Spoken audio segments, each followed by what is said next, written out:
রামনবমীকে কেন্দ্র করে গোটা দেশ জুড়ে উৎসবের আমেজ, বাংলাও তার ব্যতিক্রম নয়।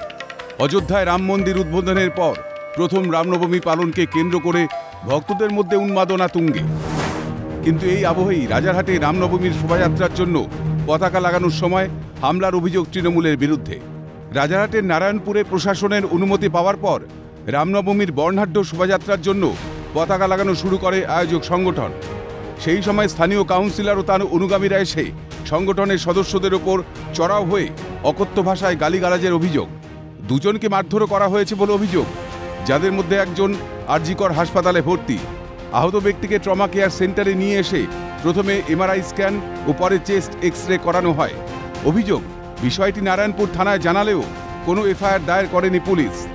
রামনবমীর শোভাযাত্রা আছে আমাদের, সেই শোভাযাত্রাকে কেন্দ্র করে আমরা কমিশনারেট, এসডিও অফিস এবং লোকাল থানার স্ট্যাম্প দিয়ে আমরা পারমিশন করিয়ে নিয়েছি। 5টা 15-20 নাগাদ হবে অতর্কিত আক্রমণ করে। আমরা 6-7 জন ছিলাম, ওরা 20-25 জন এসে তৃণমূলের গুন্ডা বাহিনী, ডাম্পি মণ্ডল, ওই শাহনাজালি মণ্ডলের নেতৃত্বে তারা আমাদের উপরে আক্রমণ করে। ওই তো আমরা এফআইআর করতে গেছি, আমাদের এফআইআর নেয়নি, আমাদের ডায়েরি একটা নিয়েছে। আমরা বললাম এফআইআর করতে, কিন্তু এফআইআর নেয়নি।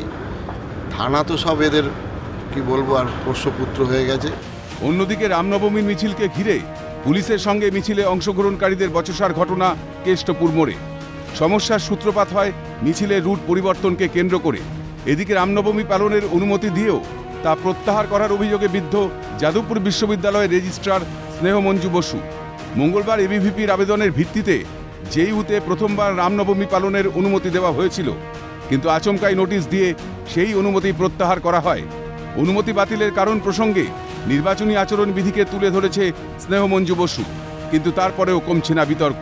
বড় কথা যে আমরা যে আমাদের ছাত্ররা যে অ্যাপ্লিকেশন দিয়েছিল সেখানে 3টে মোবাইল নাম্বার দেওয়া ছিল।